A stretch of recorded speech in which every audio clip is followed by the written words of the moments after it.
When a caterpillar takes a hearty bite out of a leaf, the tissue around the site of the damage changes.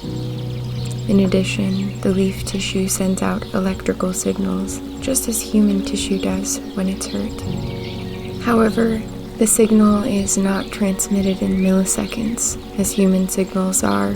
Instead, the plant signal travels at a slow speed of 1/3 of an inch per minute. Accordingly, it takes an hour or so before defensive compounds reach the leaves to spoil the pest's meal. Trees live their lives in the really slow lane, even when they're in danger. But this slow tempo doesn't mean that a tree isn't on top of what's happening in different parts of its structure. If the roots find themselves in trouble, this information is broadcast throughout the tree, which can trigger the leaves to release scent compounds. And not just any old scent compounds, but compounds that are specifically formulated for the task at hand.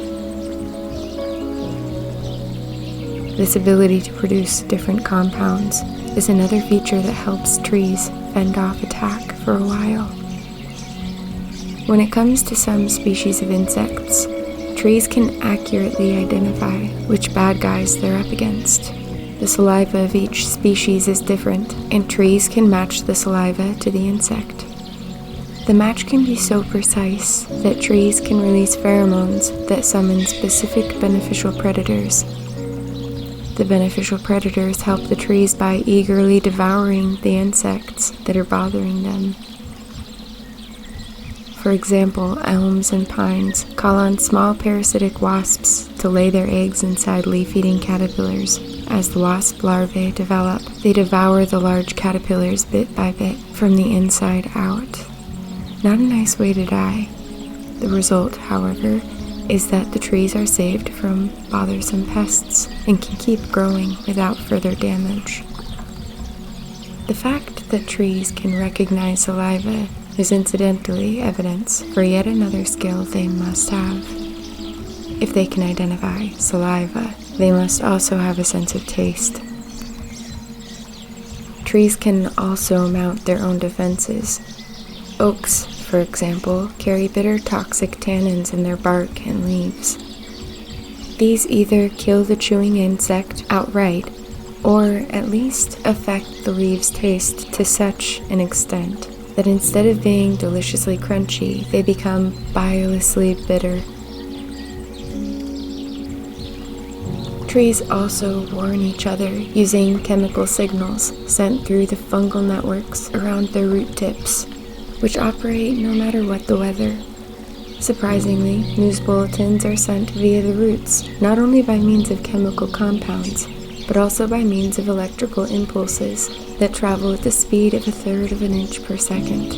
In comparison with our bodies, it is, admittedly, extremely slow.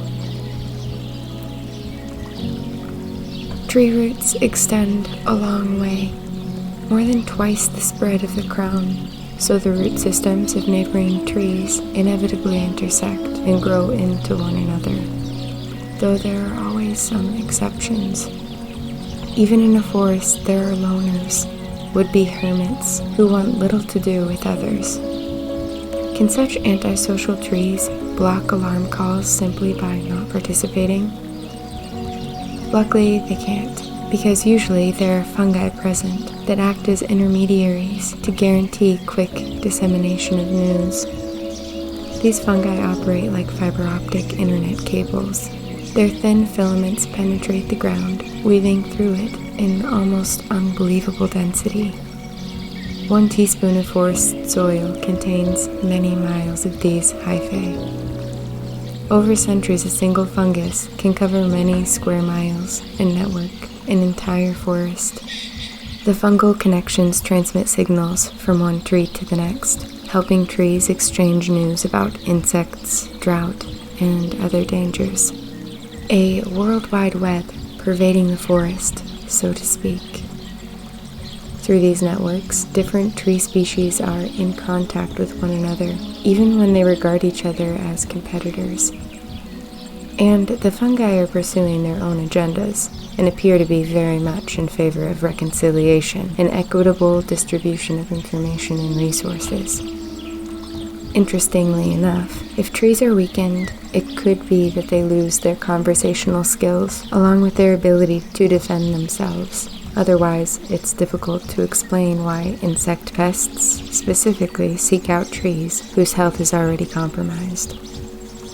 It's conceivable that to do this, insects listen to trees' urgent chemical warnings and then test trees that don't pass the message on by taking a bite out of their leaves or bark to find them vulnerable. A tree's silence could be because of a serious illness, or perhaps the loss of its fungal network, which would leave the trees completely cut off from the latest news. The trees no longer register approaching disaster in this weakened state, and the doors are open for the caterpillar and beetle buffet. The loners I just mentioned are similarly susceptible. They might look healthy, but they have no idea what's going on around them. In the symbiotic community of the forest, not only trees but also shrubs and grasses, and possibly all plant species, exchange information in this way. Connection between trees and insects doesn't have to be all about defense and illness. Thanks to your sense of smell, you've probably picked up on many feel-good messages exchanged between these distinctly different life forms.